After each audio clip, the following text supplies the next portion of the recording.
لقد كان في قصصهم عبرة لأولي الألباب.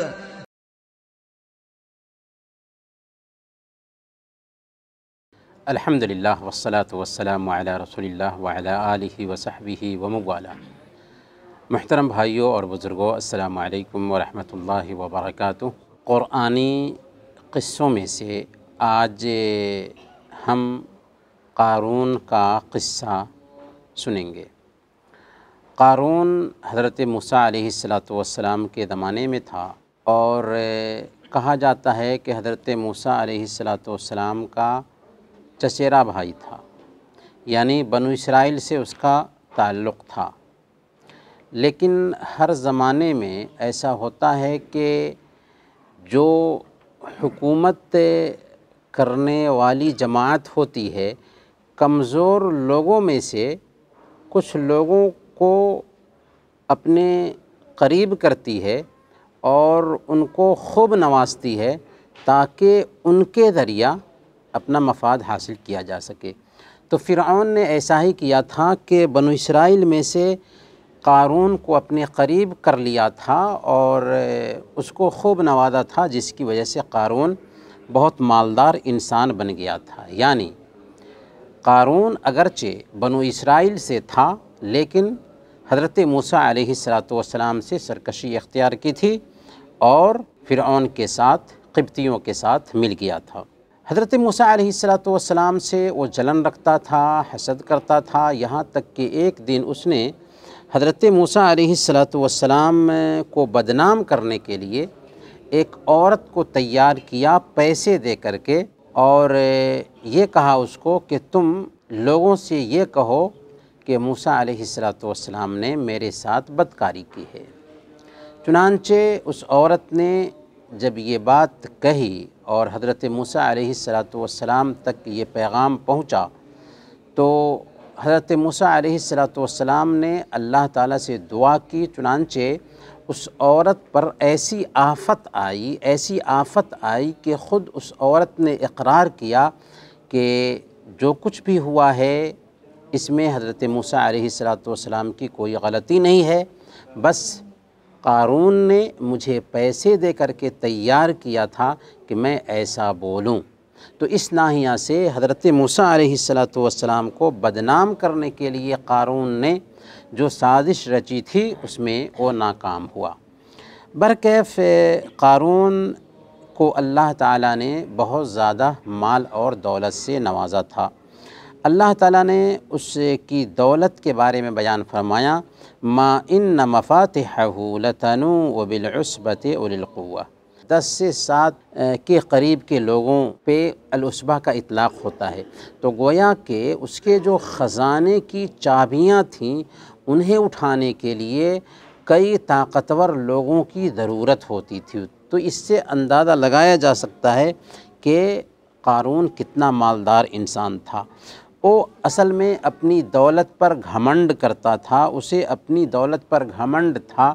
تو بنو اسرائیل کے لوگوں نے، جو اس کی قوم کے لوگ تھے، اس کو سمجھایا، نصیحت کی کہ ایسا مت کرو، لا تفرح ان اللہ لا يحب الفرحین، کہ تم اللہ تعالیٰ نے جو دولت دیا ہے اس دولت پر اتراؤ مت، کیونکہ اللہ تعالیٰ اترانے والوں کو پسند نہیں کرتا۔ وابتغ فیما آتاک اللہ الدار الآخرہ ولا تنس نصیبک من الدنیا، اور جو کچھ بھی اللہ تعالیٰ نے تجھے دیا ہے اس کے ذریعہ آخرت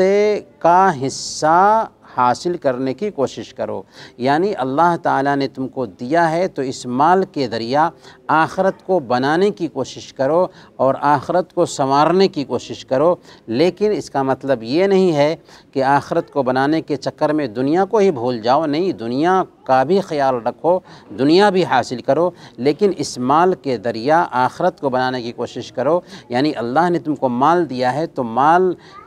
کو پانے کی مانگ یہ ہے کہ تم اس کے ذریعہ اپنی آخرت بناؤ۔ وَأَحْسِنْ كَمَا أَحْسَنَ اللَّهُ إِلَيْكَ وَلَا تَبْغِ الْفَسَادَ فِي الْأَرْضِ، کہ اللہ تعالیٰ نے تیرے ساتھ احسان کا معاملہ کیا ہے کہ اتنی ساری دولت دی ہے تو انسانوں کے اوپر بھی، غریبوں پہ بھی، مسکینوں پہ بھی تم رحم کرو اور ان کے ساتھ بھی اچھائی کا معاملہ کرو۔ وَلَا تَبْغِ الْفَسَادَ فِي الْأَرْضِ، اور زمین میں فساد مت مچاؤ۔ فساد سے مفہوم یہ ہے کہ حضرت موسیٰ علیہ السلام جو دعوت کا کام کرتے تھے، ایک اللہ کی طرف لوگوں کو بلاتے تھے، تو قارون اس میں وہ رکاوٹ پیدا کیا کرتا تھا، اور ظاہر سی بات ہے کہ دعوت کے راستے میں رکاوٹ پیدا کرنا سب سے بڑا فساد اور بگاڑ ہے۔ قوم کے لوگوں نے جو نصیحت کی تھی قارون کو، اس نصیحت کا اس کے اوپر کچھ بھی اثر نہیں ہوا، بلکہ گھمنڈ اور تکبر سے وہ کہنا شروع کیا انما اوتیتہ علی علم عندی، کہ میرے پاس یہ جو دولت ہے، یہ جو مال ہے، یہ جو جائیداد ہے، یہ ساری دولت، یہ ساری جائیداد، یہ سارا مال میری صلاحیت کی بنیاد پر، میری قابلیت کی بنیاد پر، میرے علم کی بنیاد پر مجھے حاصل ہوا ہے۔ اور آج بھی بہت سارے لوگ ایسے ہوتے ہیں ہمارے سماج میں جو اپنے علم، اپنی صلاحیت اور اپنی قابلیت کا ڈنکا بجاتے ہیں اور یہ سوچ رہے ہوتے ہیں کہ ہمیں جو کچھ بھی ملا ہے میرے علم کی بدولت ملا ہے، حالانکہ اگر کسی کو اس کے علم کی بدولت ملتا تو کتنے پی ایچ ڈی ہولڈر ہوتے ہیں، کتنے اچھے پڑھے لکھے لوگ ہوتے ہیں، لیکن معمولی پیسے کما رہے ہوتے ہیں، لیکن کتنے ایسے جاہل اور گنوار ہوتے ہیں کہ اللہ تعالیٰ نے ان کے لیے دولت کے خزانے کھول دیا ہوا ہوتا ہے۔ تو یہ پیسہ صلاحیت کی بنیاد پر کسی کو نہیں ملتا، بلکہ اللہ رب العالمین جس کو چاہتا ہے عطا فرماتا ہے، اور پیسے کا مل جانا یہ اس بات کی دلیل نہیں ہے کہ اللہ اس سے خوش ہے۔ ایک دن قارون بن سنور کر ٹھاٹ باٹ سے نکلا، اور اس کے ساتھ اس کے نوکر چاکر بھی تھے، عمدہ سواریاں تھیں، جو دوسروں کو، جو کم عقل تھے، جو دنیا دار تھے، یہ ساری چیزیں بھا رہی تھیں۔ تو جب دنیا کے رسیا لوگوں نے قارون کو اس شکل میں دیکھا تو کہا یا لیت لنا مثل ما اوتی قارون انہ لذو حظ عظیم، کہ کاش کہ ہمارے پاس یہ چیزیں ہوتیں جو قارون کو دی گئی ہیں، بے شک قارون بہت ہی قسمت والا ہے، نصیب والا ہے کہ اللہ تعالیٰ نے اس کو یہ ساری چیزیں دی ہیں۔ گویا کہ جو لوگ دنیا دار ہوتے ہیں، دنیا پر ان کی نظر ہوتی ہے، ہمارے بیچ کے کسی مالدار کو دیکھتے ہیں تو ان پہ رشک کرنے لگتے ہیں، اور وہ یہ کہنا شروع کر دیتے ہیں کہ کاش کہ ہمارے پاس بھی اس کے جیسے ہوتا، کہ کتنی قسمت اس کی چمکی ہوئی ہے۔ حالانکہ دولت مند ہونا یہ اس بات کی دلیل نہیں ہے کہ وہ بہت خوش ہے۔ جو دنیا دار لوگ تھے انہوں نے قارون کو اس حالت میں دیکھا تو اس طرح کا تصور ظاہر کیا، جبکہ جن لوگوں کو علم دیا گیا تھا انہوں نے کہا وَيْلَكُمْ ثواب اللہ خیر، تم پر افسوس ہے۔ جو لوگ ایمان والے ہوتے ہیں، نیکوکار ہوتے ہیں، ان کے لیے اللہ رب العالمین کے پاس جو ثواب ہے، جو اجر تیار کیا گیا ہے، یہ ثواب اور یہ اجر نیکوکاروں کے لیے بہتر ہے۔ چنانچہ اس کا انجام کیا ہوا؟ قارون کا خزانہ اور مال و دولت اس کے کچھ کام نہ آ سکی، اور اللہ رب العالمین نے اس کو اس کے خزانوں اور اس کی دولت سمیت زمین میں دھسا دیا۔ چنانچہ اللہ فرماتا ہے فَخَسَفْنَا بِهِ وَبِدَارِهِ الْأَرْضِ، آخر کار ہم نے اس کو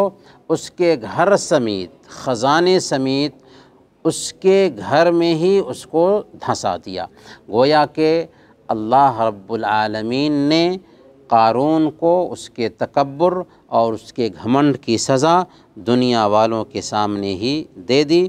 اب جب کہ قارون اپنے خزانوں سمیت زمین میں دھنس گیا تو جن لوگوں نے قارون کی دولت کو دیکھ کر کے تمنا کا اظہار کیا تھا کہ کاش کہ ہمیں بھی یہ نعمتیں ملی ہوتیں، انہوں نے کہنا شروع کیا لولا ان من اللہ علینا لخسف بنا،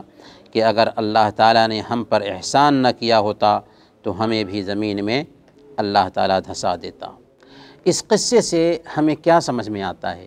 اس قصے سے سب سے پہلے ہمیں یہ سمجھ میں آتا ہے کہ اگر اللہ تعالیٰ نے بندے کو مال اور دولت سے نوازا ہے